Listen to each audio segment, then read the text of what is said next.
여러분 안녕하십니까, 진성호입니다. 윤석열 대통령이 오늘도 이 폭우 대책을 점검하는 중대본에 참석했습니다.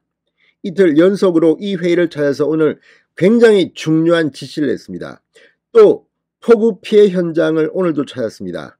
동작구 사당동의 극동아파트, 이 피해 지역을 둘러보면서 윤 대통령은 대책 강구를 이야기했습니다. 자, 그런데 여기서 우리가 주목할 만한 일은 윤석열 대통령이 오늘 사과를 했다는 겁니다. 취임한 지 90여일 만에 대통령이 사과를 했습니다. 자, 과거 정권도 크게 다르지는 않았습니다.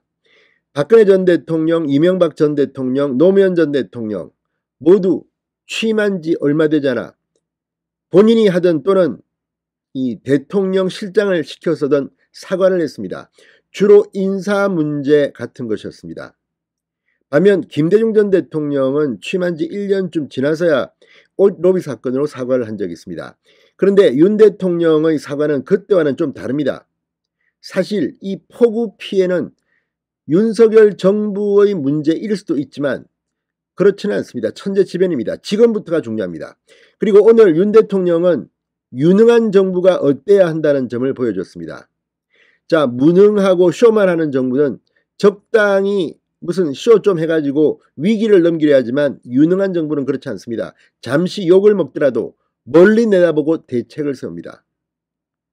자, 지금 서울의 이 비 피해, 이 과학적인 측정이 이루어진 뒤 최대의 피해입니다. 누구는 80년 만에, 누구는 110년 만의 최대 폭우라고 하지만 과학적으로 이렇게 폭우 측정을 한 뒤는 최대 규모입니다. 400mm가 넘는 비가 하루 만에 쏟아진 겁니다. 그런데 이상한 점은 지금으로부터 11년 전인 2011년에도 서울에 비 피해 폭우가 쏟아진 적이 있습니다. 그때 양천구, 강남구, 서초구 할 것 없이 남쪽 지역이 그때도 큰 피해를 당했습니다. 그때는 오세훈 서울시장이 7개의 이 빗물 터널을 구상했습니다. 그런데 이걸 갖다가 뒤집은 게 박원순 서울시장입니다. 그런데 오늘 윤석열 대통령은 바로 이 빗물 터널을 다시 추진하라고 지시했습니다.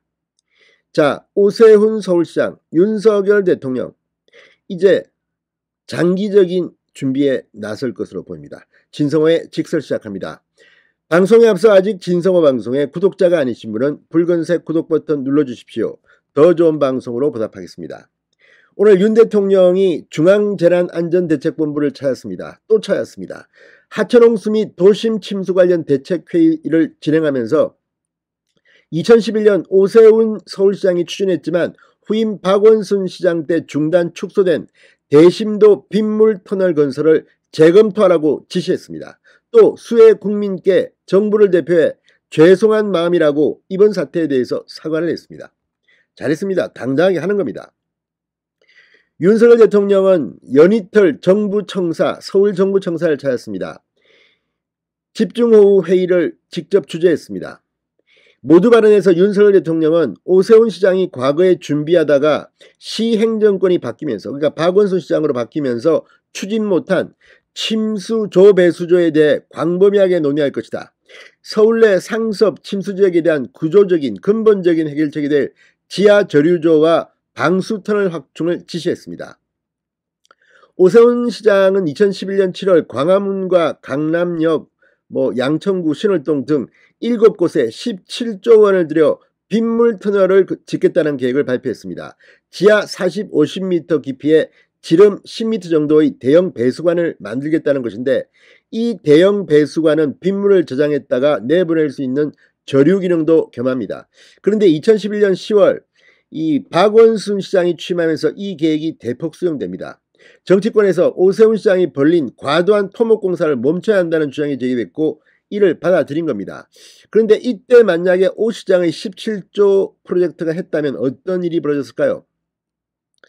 자, 당시 11년 전 우면산 산사태, 양천구 신월동을 중심으로 주택 1182가구 침수 등 큰 피해를 입었습니다. 그때 오 시장이 이렇게 7곳의 지하에 대심도 빗물 터널을 만들기로 한 겁니다. 자, 그런데 문제는 이 양천구는 그때 만들었습니다. 그렇지만 서초구, 강남구 등은 만들지 않았습니다. 이번 비 피해 때 양천구는 상대적으로 안전했습니다. 그 이유입니다. 자, 이 대심도 빗물 터널, 이거를 이 토목 정보자들은 기존 배수로가 일반 도로라면 대심도 빗물 터널은 고속도로라고 했습니다.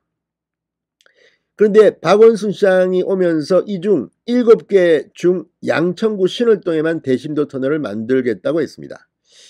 자, 그 결과가 이번 비사태가 아닌가 싶습니다. 자, 윤석열 대통령 오늘 상당히 바쁘게 움직였습니다. 이 오후에는 집중호우로 옹벽이 무너진 주민들이 대피한 동작구의 사당동 극동아파트 현장을 찾았습니다. 그러면서 국민 안전은 국가가 책임진다. 불편하고 힘들더라도 안전하다는 확실한 진단이 나올 때까지 조금만 더 기다려달라고 했습니다. 자, 아무튼 지금 어제 신림동을 찾아서 이 도림천 범람에서 비롯된 데 대해서 현장을 확인했습니다. 오늘은 사당동을 찾았습니다. 이렇게 윤 대통령은 가면 되는 겁니다. 자, 아무튼 지금 대통령실도 이번 사태를 계기로 느낀 것이 많을 겁니다. 어쨌든 국민들에게 신뢰를 줘야 하고 무엇보다 미래를 보고 일을 해야 하는 겁니다. 오늘 윤 대통령의 지시, 아무튼 잠시 위기를 모면하는 게 필요한 게 아닙니다. 멀리 내다보고 안정적인 유능한 정부를 지금부터 국민들 앞에 윤석열 대통령은 보여줘야 할 것 같습니다. 진성호의 직설이었습니다. 여러분 감사합니다.